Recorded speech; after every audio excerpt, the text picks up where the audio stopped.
Hello, friends. Welcome to hashtag Just My Two Cents.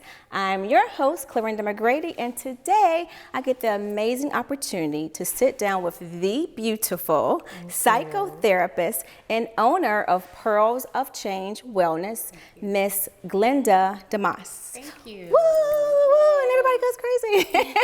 Thank you so much for having me. Thank you so much for having me. Absolutely. Thank you for being here. I'm so excited to sit down and talk to you and learn more of your 2 cents, and you share your 2 cents with our viewers.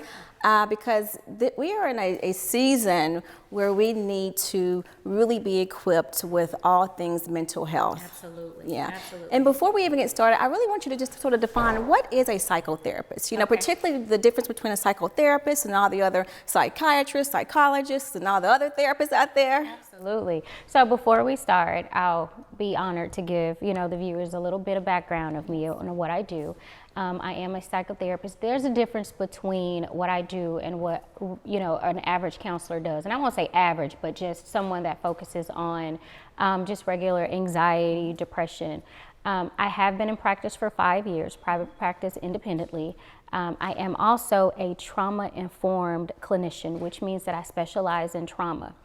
Let's see. All of my education has been done in the state of Texas. I've never left, with the exception of my residency. I made the decision to pursue it in California, so I'm super excited to be able to do that. Now, the component that I'm bringing is health psychology, because I want to make sure that I focus on the aspect of how psychological challenges that you may have can affect your physical health as well. And a lot of us don't realize that. Also, my practice, we primarily treat teens from the age of 13 and geriatrics up to the age of 65 throughout the greater Houston area as well as Georgia. I'm licensed in both states with, private practices in both states. Now, getting in terms of what the difference is between a psychotherapist and a counselor focuses on the here and now. So for example, if you go to counseling and you say, I'm having relationship challenges. My husband and I don't know how to communicate. That counselor in that moment is going to say, okay, I'm going to give you all some tips on how to communicate effectively. Let's make sure that we understand that we are to listen to understand instead of listening to respond. There's your coping skill. Have a great day. A psychotherapist, on the other hand, delves into the why behind the challenge with communication. Is there something that took place in your childhood that prohibits you from being able to communicate? Were you coached as a child that you are not supposed to be expressive? You are to be quiet, not, outspoken in any way. So that's the difference between a psychotherapist and a actual counselor. A counselor focuses on the here and now. And many like myself, if you're a psychotherapist, you back up and you want to delve into those unknown parts that you didn't even realize that was a presenting challenge for you. Awesome. I'm curious, which one do I need, a counselor or a psychotherapist, or both? I tell everyone when they ask, well, how do I make a decision on whether or not I want to see a counselor or whether or not I want to see a psychotherapist? And my response is always, first, let's identify what the presenting challenge is. Are you struggling with anxiety? And if it's anxiety, then 9 times out of 10, there's a root cause of it. So you need to see a psychotherapist so they can help you kind of figure out where your worry, your fear, your anxiousness is coming from.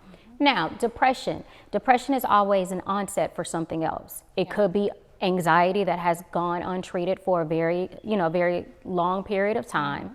And now you are experiencing longer periods of sadness, isolation, you're not, eating, sleeping. Then I would focus on treating the depression. But at the same time, I want to know why. Why are you depressed? So having a psychotherapist is a greater benefit than having just someone that's going to focus on the here and now. Absolutely. Thank you for that. I heard you mention that you specialize in trauma. And can you tell us a little bit about what is trauma? Because when I think of trauma, I'm thinking of, a traumatic experience. Absolutely. And how does, trauma translate into, just psychotherapy and the why of things and the challenges that we may be experiencing? So we don't realize that trauma can range from anything of you sitting watching the news in excessive.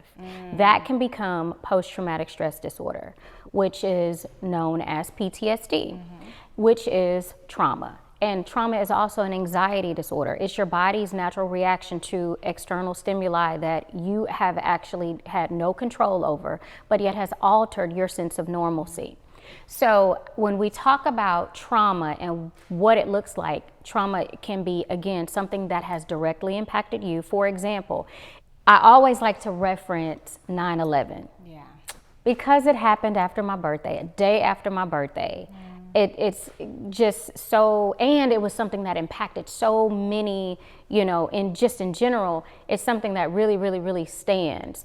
And I was affected because every year around my birthday, I find myself getting sad and thinking about those families that lost their loved ones a day after my birthday. So it's always a reference for me, a reference point. So I realized that you had secondary trauma as it relates to 9/11. Yes. But think about the individuals that were directly impacted by 9/11. At the time of 9/11, I was a school teacher, and I had kids that were actually in class whose uncle was on one of the planes, and that when I can't remember today which if it went into the World Trade Center or whichever one. However, that child was directly, and that affected me. But my impact, the impact that I felt, wasn't nearly as detrimental to her mental health, knowing that her uncle, this is her uncle, she will never see him again. That's trauma. So as psychotherapists, what we do is we use 2 different modalities. I'm certified in 2 different modalities because, as I stated, I am a trauma-informed clinician. Cognitive behavioral therapy, which we focus on basically reframing your cognition, helping you to understand how your thoughts, your feelings, and your emotions, if regulated properly, can help change your perspective on whatever it is that you've experienced. And dialectical behavioral therapy. So there's 4 areas that we focus on: distress tolerance, emotional regulation, mindfulness, and interpersonal effectiveness. So each of those components, what it does, emotional regulation, it helps you kind of put yourself in a space whereas you're regulating your emotions. So if you're happy, you understand why you're happy in this moment. If you're sad, you're understanding why you're sad. Distress tolerance. What I do is I coach my clients and my patients through being in that stressful environment, in that environment that may have induced that stress. So for example, with the young lady whose uncle was on the plane, looking at a video or a picture of her uncle at that time would enhance her ability to sustain during distress tolerance. It gives her the ability to look at that photo and not have a negative emotion about seeing her uncle that way. Mindfulness. When there's an emotion that you feel, being mindful of how you are responding to that emotion is key. And interpersonal effectiveness is when you are interacting with others, if you get hyper aroused in any way because you're triggered, what do you do when that happens? So those 4 techniques are what we use for dialectical behavior therapy when we're treating those that struggle with trauma. Okay. Are y'all getting all this? You're getting these 2 cents because we're having a quiz at the end. She mentioned dialectical therapy, cognitive therapy, and all the little subsets up under. So having a test. All right, this is good stuff. So for an example, when someone comes to you for trauma-related issues, mental health issues, what is a typical, and I know everyone is different, but what is a typical time frame that you're working with the client? Like, I mean, can Duration? I come, the duration. Like, can I come see you on a Friday and Monday I'm healed, I'm good? Oh, no. Or is this, are we journeying together? You know, how long the duration is this relationship? Okay, so I generally tell, my patients, I don't want you to come in with an expectation of in 3 months I'm going to be healed, because it may take you 3 months to uncover truly what the root cause of your presence is, why you're in therapy. Now, I know you're like, well, dang, it takes them 3 months. Sometimes it does, because when they're coming in, there could be something that happened randomly during that week that takes precedence over what really what the challenge is that may have brought them to therapy. Yeah. And we spend time talking about those things. We may spend time talking about, dysfunctional friendships that could be triggering them, but it all ties to the root of your why. Yeah. And it could take us that time period to say, do you see why you responded the way you responded? Do you see why this was your go-to reaction? Or do you see why you isolated yourself? So now we understand, and it could take 12 weeks for that to happen. But the unfortunate thing is that what I've found, my clients don't want to leave. I say unfortunate, but it's a benefit, because it turns into this, I need to see her just on a life coach, basis. So it's a great, when you find a therapist that, works very well with you, you've built that rapport, and you guys are working through your presenting challenges, I want to encourage you, don't look at the time. Yeah. Look at the progress that you're making. Yeah. And if it's short-term goals that you all put in place, for example, you're less triggered when your kids are roaming through the house raising their voices. Yeah. They're loud. That's a short-term goal that you can identify that you've now been successful at, and you can say, I see progress. Yeah, you can celebrate those wins, those small wins.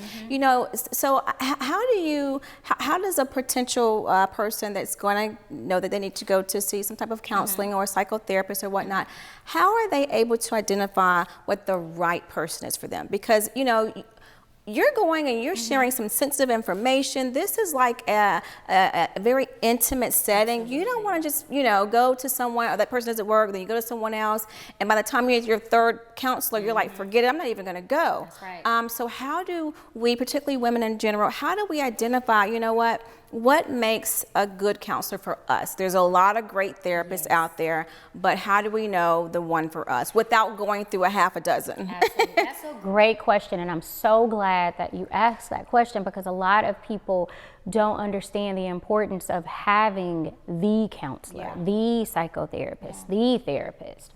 So the first thing I would advise is look for that therapist's specialty. Make sure that they specialize in what it is that you feel you may currently be challenged with. So for example, as I stated, specializing in trauma for myself, if someone has experienced a traumatic event in their lives, they're going to want to find a therapist that specializes in trauma. Now, we may uncover that there's some other challenges that may be present, or some things that you went through early on in life that you didn't deal with. That's great, but you know that you're going to get the support that you need for your presenting challenge, which is trauma. The second thing that I would highly recommend is making sure that you choose a therapist that looks like you. Someone that's relatable, someone that when you sit down with them, you don't feel like you're being judged. That when you unpack that trauma, when you unpack that pain, when you unpack all your life's experiences, you leave their presence feeling empowered and not drained. The third thing you want to look for is making sure that proximity, because proximity is key. Oftentimes, you're not going to want to travel an hour to go and see your therapist. You're going to be like, can we do this via Zoom? Or well, we don't offer Zoom, but can we have a telehealth session? And after a while, you really want that face-to-face interaction. So I highly recommend proximity. Finding a therapist in great proximity for you. The fourth tip I would highly recommend is making sure that you find a therapist that is consistent. Because you don't want to go in and start something and you can't keep the relationship. She's not, or he or she's not showing up for sessions, or they're constantly canceling your sessions and moving your sessions around. After the third or fourth session, if you get canceled, cancel the therapist. Okay? I highly recommend cancel the therapist. Those are my go-to tips when someone asks, what should I look for in a therapist? That is what I would those four are what I would highly recommend. You mentioned something just now, it made me think. You said to cancel the therapist. Okay. If we need to cancel the therapist and scratch, how do we do that? Do we just not show up? Do we write an email? Do we have to give an explanation why? How do we do that? Because we want to work with an excellence and do things the right way. So how do we give her the boot? You know, hey, so I'll share a personal experience. That's not happened to me often, but I did have one experience whereas I was canceled and I was okay with being canceled in this situation. So I am very spiritually inclined. Everything I do is grounded in God. What would God do? How would Jesus handle this situation? I do it out of grace. I do it out of love. I do it out of morality, character, all of that. But it all falls back on my spirituality and what I believe and my faith walk, what I believe 100%. And this particular client, she was not spiritually attuned. She did not have a faith walk. She argued every step of the way on biblical principles that she shared with me that was taught to her in her home. She was raised in the church. She felt, you know, as though all of these principles, you know, there's no truth to this. And it was a challenge for me to continue. And, you know, I recall after one session, I shared with her, well, not with her, I was speaking with a colleague and I was like, you know, I don't want to keep treating this patient. I don't know how to exit because I know she needs it. And I'm like, but you know what? I'm going to trust that God is going to, you know, bring it where it needs to come. And here goes. During her session, I stood on something in my spirit said, don't waver, don't back up with what you believe. And during the session, she brought up spirituality again. And it was almost like she was attacking me because I'm a believer. And during that time period, I said a couple things and I was just like, and you know, unfortunately, I understand that, you know, you and I don't have the same core values. And she said, yes, and I don't think that we can keep the relationship. I don't think that I can continue with having you as my therapist because we don't. And I said, it's okay. It's okay. I understand. What I'm going to do is provide you with some great resources and some great websites that you can go on to find you a replacement therapist. And I wish you the absolute best. Because here's the thing. I don't want you to be uncomfortable, and I'm not here to change your spiritual foundation, whether it's absent, present, whatever. But what I'm here to do is help you navigate in that part of you that is just rooted in conflict. So happily, I was dismissed.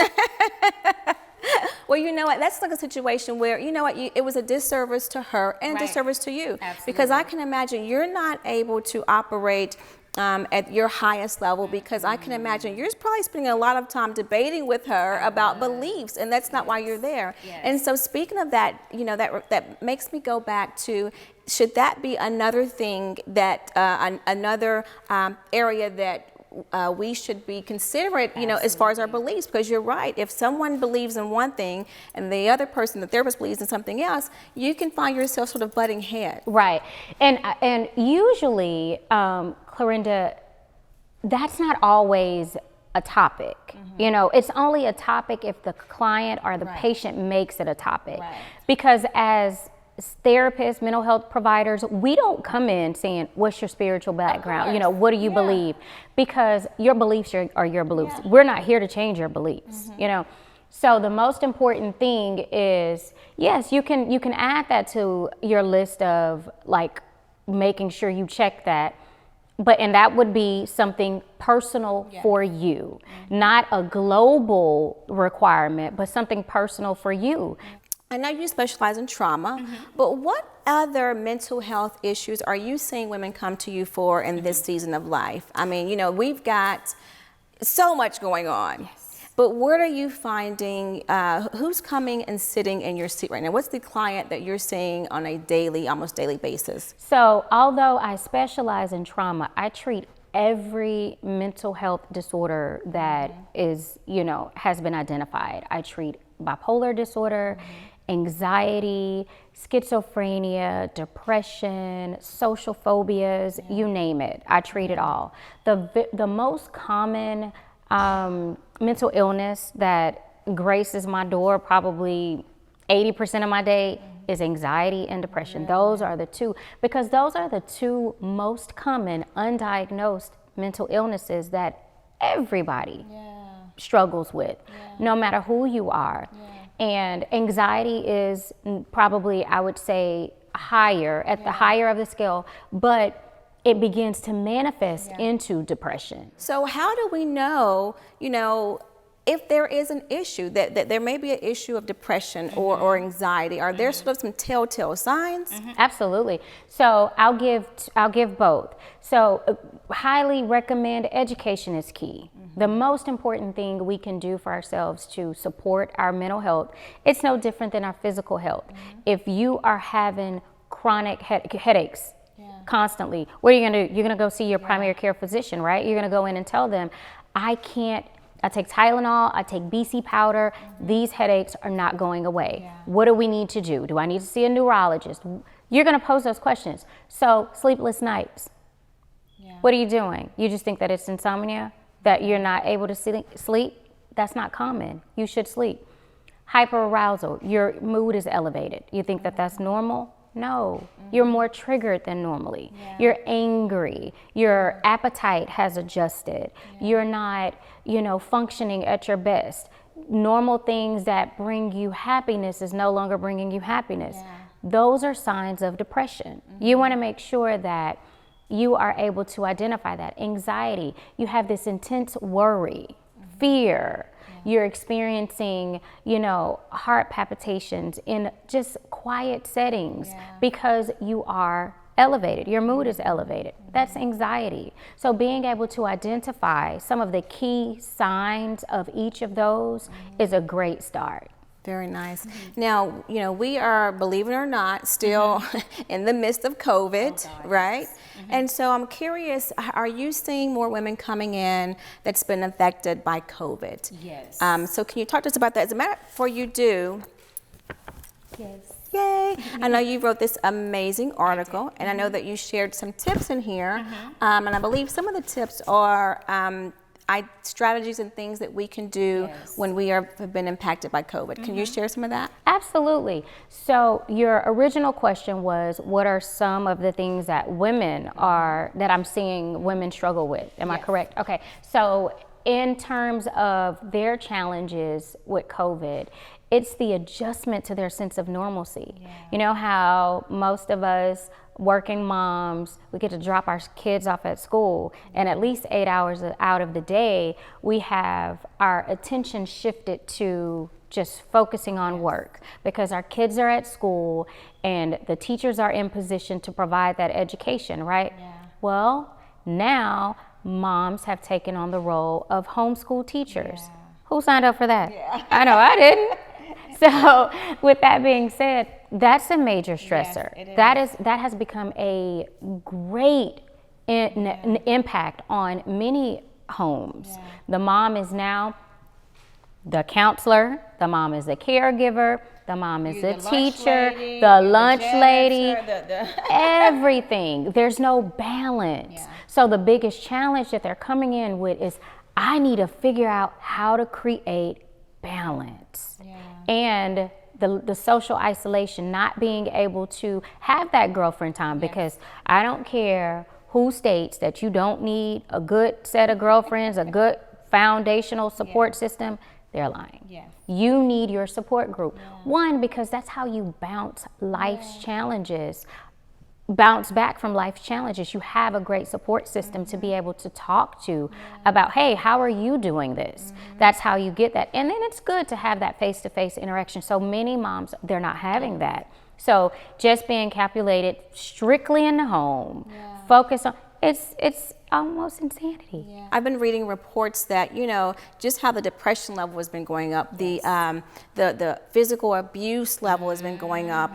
All of these things that we dread, all those levels are going up just because all of a sudden we are trapped in, we don't know life as we normally know it, and we've got all these restrictions, all these opinions, and so how are some ways that we can just cope with that? For the woman that does not necessarily want to go to see a therapist about it, but how can she in her home, how can she deal with just the anxiety, the coping through COVID? So one of the key things that I would say, we're talking specifically in the home, like you're not leaving your home, you can't leave your home, you're in the home, this is what you would do. The first thing I would highly recommend is meditation. Yeah. Getting a safe space, a place in which you are most comfortable with just sitting in silence. Yeah. Creating a self-care regimen. What does that look like? It could be a long bath. It could be reading a book. It could be watching your favorite movie. It could be journaling. All those things give you an opportunity to be more attuned with you for 45 minutes, an hour, however long you make a decision to do that. That would be great for you within the home. Yeah. And that sounds, such simple things to do, but I think sometimes, we overthink it, and we do need to get back to the basics, to the simple things. I remember in the height of COVID, my family and I, we would go out, we'd ride our bike, we'd get chalk and write on the sidewalk, and it was like, oh my gosh, these simple things made a world of difference. And so I really love just the simplicity of how that can be healing. Absolutely. So I heard you mention there's a certain question that you think that people should ask themselves, particularly those people that are either dismissive of counseling or on the fence, should I be getting some therapy right now? What's that question? So that question is, how, if I do not give this the attention it needs in this moment, how is it going to impact me psychologically a year from now? And let me explain to you why. Because most people, why I feel that is a great question to lead in with, if something has happened in your life, traumatic, and you are like, I don't need to go to therapy. Prime example, and may she rest in peace. The world knows her as Mercedes Moore. To us, she is Janae Gagne. She is my son's god sister. And her life was taken. Her father found her lifeless body in his home, in her home. And most men don't seek therapy. Most men do not go to therapy. That is a very traumatic experience that he is going to have to live with for the rest of his life. There is no getting around that. So if he makes a decision that I don't need therapy, I'm gonna pray this away, I'm going to ask him, how is this going to affect you a year from now if you don't sit down and talk about what you saw? Oh, that's good. Because here's the thing, trauma begins to manifest in repressed emotions, in anger, in isolation, in resentment to others if you don't treat it. So it's important that we work to get the support that we need. And oftentimes our culture is big on, don't tell people your business. And it makes you look weak. It makes you look all these, oh my gosh, words that you really aren't. That's right. But that's because in our culture, tears, falling in any way, going to people asking for help and support and guidance is a sign of weakness. It's like you're supposed to be able to figure this out on your own. I saw a meme somewhere, and I posted it on my Pearls of Change Wellness Instagram page, where a mother was standing over her son, and she was leaning down, and she said, "You keep crying, and I'm gonna give you something to cry for."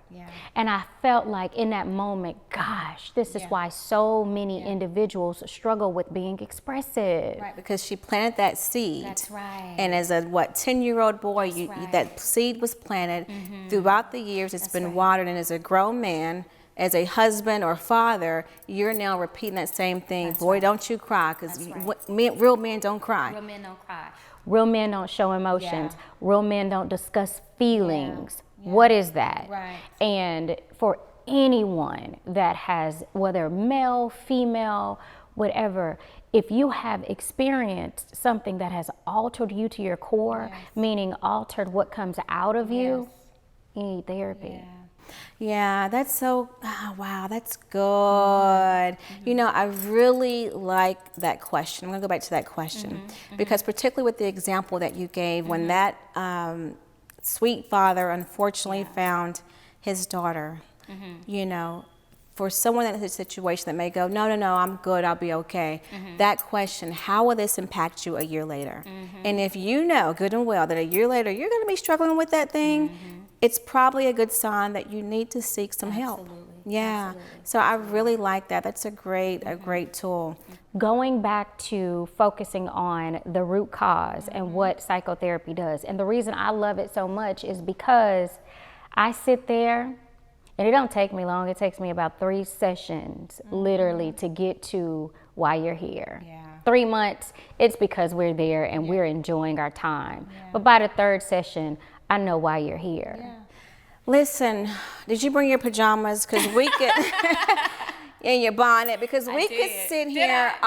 No. all night because, you know, my area is just these repressed childhood issues, self-limiting behaviors, self-sabotaging beliefs, because I'm just so intrigued by it, you know, and I'm really intrigued by just the why of everything, you know. I just love this because I believe so many of us as adults, we are acting out, we are manifesting those things that happened when we were a young child, and most of the times we don't even know about it. It's these subconscious beliefs and behaviors that we put on the back burner and we leave them there until something happens later in life and it triggers it, and then that thing starts to come back up. So one I would love to touch on is love. Yeah. So many individuals struggle with that 4-letter word, love, because they didn't really experience it as a child coming up. They were not truly loved. Love is not what many of our parents painted it to be when we were kids coming up. When we would say, well, you don't love me. Yes, I do. You got a roof over your head, don't you? You have food on the table. You have clothes on your back. That's love. That's not love. That's what you're required to do. Right. Because if I wasn't here, you would do those things. Yes. Am I right? Yeah. But love is sitting me down and talking to me and pouring into me and asking me, how are you? Yes. You know, how are you in terms of working through the things that you want to become in life? That's love. One of the things that, you know, I really am very intentional about, I want to make sure that I'm not creating a space in my home where my kids are they're sitting in with a therapist about some things that I From did, their childhood. right? Healing from your childhood. And Absolutely. exactly. So you know, and again, no parent is going to be perfect, Right. but we can take the things that we've learned, the wisdom, the nuggets, the 2 cents that we've Yes, learned. absolutely. And we can apply that. And because, you know, I think it's every parent's dream. We want our kids to be better, to do more, to go farther, to have a better and a different life than what we did. And so we can do that just by the nuggets that we've learned. That's right. That is so true. Yeah. That's great. That's great. Trauma at its finest. Now we've healed. Look at that. This is what healing looks like. And it's a journey, right? It is It's a a journey. journey. It's a Because I journey. think at different milestones, there's going to be other things that we uncover. So one of the things that I would highly recommend for anyone that is operating in a space, in a very constricted environment that isn't conducive to personal growth, that isn't conducive to you being able to see outside of what is in your imminent eye, what's there for you. Ask yourself, what do you believe? What do you believe? Not what others believe, but what do you believe that you are capable of? Don't allow anyone else to put their place marker on you, but you move the place marker. You get an opportunity to move all the pieces on your board in life, you know, and push yourself in a direction of what you want to see happening for you. That's good stuff. Another thing that I also That's my 2 cents. That's your two. That's about, yeah. That's more than 2 cents. But another thing that I like to do as well is, oftentimes because these self-sabotaging, repeating behaviors keep coming, we listen to that over and over and over again. And so one of the things I have to start telling myself and other people is, you know what? Stop listening to yourself and start talking to yourself. That's right. We've got to learn to use the power of our words to give life to ourselves. Speak to yourself. Yes. We have to be mindful what we say to us about us. That's right. Because that subconscious mind is going to do exactly what you're saying, exactly what you're thinking, and exactly what you're focusing on. Right. And so I like to just say, you know what? Stop listening to all that stuff. Stop listening to yourself and start talking to yourself. Reframe your cognition. Right. It's positive reframing of your thought patterns, what you are thinking. I just want to go spiritual for a minute. go. Biblical, if anything. The Bible clearly tells you, so a man thinketh. So he is. And if we think ourselves in these small spaces, then that's where we're going to start. We're not going to go outside of what we've seen. You have to start thinking bigger for you. And even if you are not in that space, that bigger can be manifested anyway. And if we're going to go spiritual on just my 2 cents. Come on. It also says to speak those things that be not as though they are. So that lets me know that regardless what my environment is, I don't speak on that. I speak the thing that I seek, not what I see. So if I am looking to whether it's my health, my wealth, my finances, my marriage, my relationship with my kids, and it crumbling to hell and back, I don't speak that. I speak what I want. Oh, my marriage is amazing. My kids are striving. My health is massively healthy. All the things that we want, that is what we speak, not what we seek. And I think a lot of times we get caught up on the here and now. We get caught up on what we can see right now. That's right. Well, I have enjoyed our time together. We could have just gone on and on and on, but I want to end as we get ready to wrap up. Okay, I love to do takeaways, right? Okay. And so my takeaway for you is if you could leave our amazing viewers with your top 2 cents, with all the things we've been talking about, mental health, just all the things that we've been talking about, what would be your top 2 cents that you would like to leave? I would say my very number one is education is key. Educate yourself. Most of us don't understand the difference between mental health and mental illness. Our mental health is how we respond to day-to-day stressors. If we're elevated, navigating in our emotions in a positive or negative way, that is our mental health. Mental illness is a diagnosis, your diagnosis, if you're struggling with anxiety or if you're struggling with depression. So educate yourself on what the signs and the symptoms are and ways to support your mental health. That's the first thing. The second thing that I would highly recommend for us as women, we're speaking specifically for us, make sure that you have a solid support system in place because that is key. Yes, I would recommend a therapist, number one, always. But I want you to make sure that you have a very solid support system because we are only as strong as those that are allowed to pour into us and that we are allowed to pour into as well.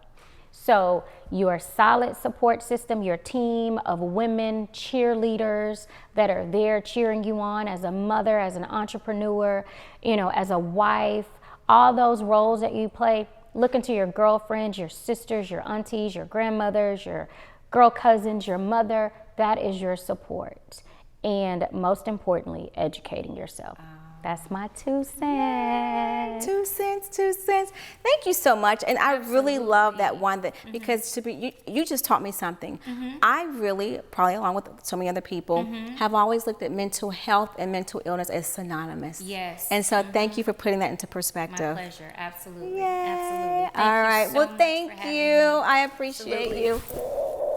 It's been so amazing. Yay. I'm looking forward to just seeing how things grow with 2 cents because this is a great way for us to be able as women to share our 2 cents. Our 2 cents. Yay. Cheers.